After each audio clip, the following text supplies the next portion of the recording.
Hey guys, Tom Mobile back again. Welcome to day 2 in our life of the iPhone 15 Pro Max. Today I'm going to ramble on some of my thoughts after owning this phone for a whole day and being a long-time Android power user. Just going to fire off some random thoughts. What's it like switching to this phone, how my experience has been, and we'll go from there. Okay, but before we jump into my day 2 in the life of the iPhone 15 Pro Max, I'd like to take a moment to thank my partner, Mint Mobile, for offering an excellent deal that will last until the end of the month. Please check them out with the link in the description below. For $15, you get unlimited text and data. It is an awesome deal, so please click on the link, sign up, and it's really going to help out the channel. So day 2, I began my day at 12 p.m. in the afternoon, and just in general, when typing with this phone, I like how even though it is a large phone, the mic is conveniently located at the bottom. So if you're in the middle of typing, if it's challenging to type with one hand, you can press the mic button and use Siri for voice dictation. It's just conveniently placed, so like how it's at the bottom right hand corner versus some of the Android phone I use, since they are much longer. A lot of the time the mic is a little bit further up on top of the keyboard, or you have to hold one of the shift key or something to activate the mic in this case.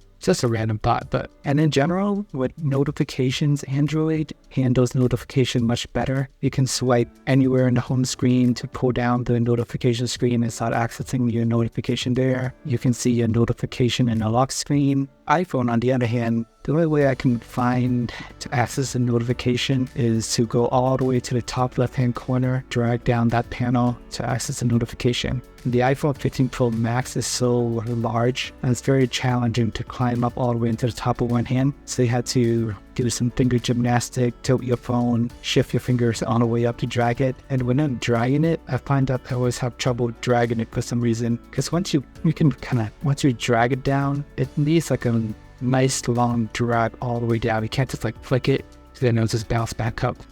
So it does take some effort to drag the notification always down, and it can be challenging to do it with one hand, because sometimes when I'm using my right hand, I would need to shift my thumb over to drag it down. In the process of doing that, my palm, I think it may be grazing part of the screen, and when I'm trying to pull it down, it doesn't always pull down. So just pulling down a notification is a challenge because the phone is so big, one thing, and the only way to access the notification is on the top left-hand corner. Maybe there are other ways to access the notification, but that's the only way that I know of, and I haven't been using a lot of iPhones in the past, and for me it's just very challenging to access that top left-hand corner. And another thing that I find to be slightly annoying is all the icons. It will show up as like a red tag, and it will show you the number of unread messages. So for example, we're here, I guess in the setting, there's a red message there. You can go in, trying to figure out what's going on. That's fine. I updated it. I answered some of the stuff it wanted me to answer, into the emergency contact and all that. That's okay. But for eBay here, I do a lot of selling on eBay, so I got over 60 notifications. A lot of time it doesn't really bother me, but this little red dot saying 60 unread messages is kind of annoying. So I try to click into it, and then there's no clear all button or anything that I can find that's easily available. I tried long pressing, I tried scrolling up and down to find that, and unfortunately I have to click through each message one by one to clear through all 60 notifications. Ain't nobody got time for that, so I'm just going to leave it there. It's always going to show as unread messages and 60. Kind of annoying, but it is what it is. And another thing that's missing on the iPhone is the clear all apps button. So you want to clear your apps, you gotta swipe your most recent notification and then swipe them away one by one. On the other hand, the phone is powerful enough to handle all these apps in the background. They sit there, so you ever need to launch it, they will launch up quickly because it's always hibernating in the background. But sometimes you have OCDs, you want to clear all your apps, you want to clear all your messages. iPhone may not be the best phone just to handle all the notification and all these random stuff that's hanging around that's catching your attention. But so far, battery life has been amazing. Even though I started my day at 12 p.m., it did not officially die until 6:30 a.m. the next day. So that's roughly 18 and a half hours of battery life. And when I went to bed, I decided to have YouTube playing in the background. So if I just leave it idling, it can easily last me a full day. But I do want to push it to the limits just to see how much it can handle. And 18 and a half hours is pretty solid. So anytime you can use the phone from the beginning of the day and not need to charge it until the nighttime, I think that is really good. On the Android side of the house, it's more rare. With the Galaxy Z Flip 5, I actually had pretty decent experience on that as well. I had a few days where I hit 17, 20, 23 hours. So iPhone 15 Pro Max, first day, super heavy usage. I record videos, I have music playing in the background all day, YouTube playing all night, and still managed to squeeze 18 and a half hours on day 2. So pretty happy with that. Just in general, UI-wise, when using this phone, I really miss the back button on the Android phones, because on Android, you can just swipe from the sides anywhere with the gestures, and you can easily go back. But on iPhones, most of the time, the back button is all the way in the top left-hand corner, just like that notification.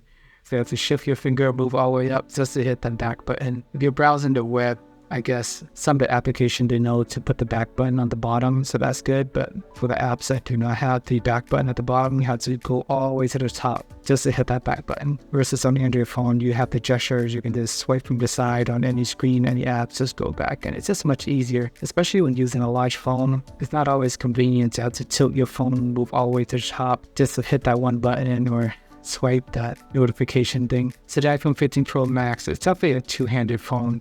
When you use it with one hand, it is very challenging.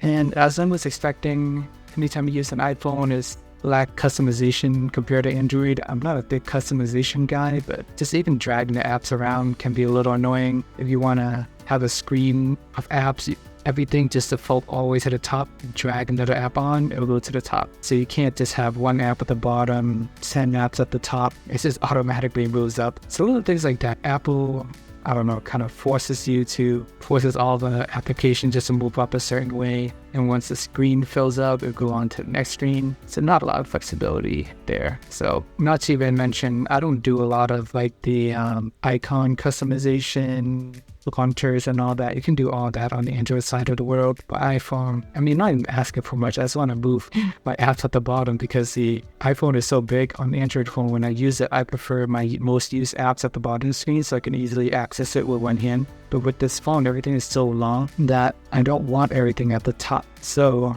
you kind of have to do some reverse psychology. If you want the apps at the bottom, you have to add them in the last. I guess you can drag them around, but fill up the screen and then pick the apps that you use the most and put at the bottom. So not a lot of customization and flexibility there. Dynamic Island, they made a big deal out of it on the iPhone 14 Pro Max as a brand new thing. Me personally, when I use this phone, I don't even notice it. I just treat it like a random notch. Maybe I gotta go in, enable it or something, but I don't notice it expanding or whatever. It's just something that just kind of just passes my eye. I treat it like a notch and not really a big feature for me. I thought it was cool seeing all the preview and all that, and I thought I would use it more. But for me personally, it's a little gimmicky.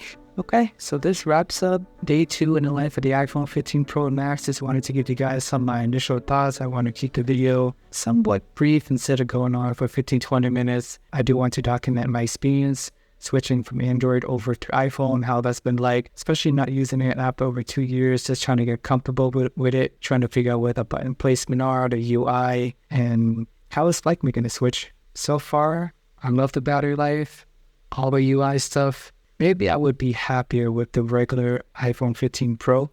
That way, it'll be easier for one-handed use. I can reach the top easier. But with the Max, the phone is so big, and I find that it's very challenging to use, and it's really hard with one hand. Alright guys, please check out my Pixel 8 unboxing video. My initial plan was to one day use the Pixel 8, actually use the iPhone 15 Pro Max, but then T-Mobile messed up my Jump on Demand trade-in, so now I got to return my Pixel 8, reorder it as a whole mess. But just check out the unboxing video. I'll pop out day 1, and we'll see whenever the Pixel 8 come in, I can continue with that. Meanwhile, I'll update you on my daily experience with the iPhone 15 Pro Max as well.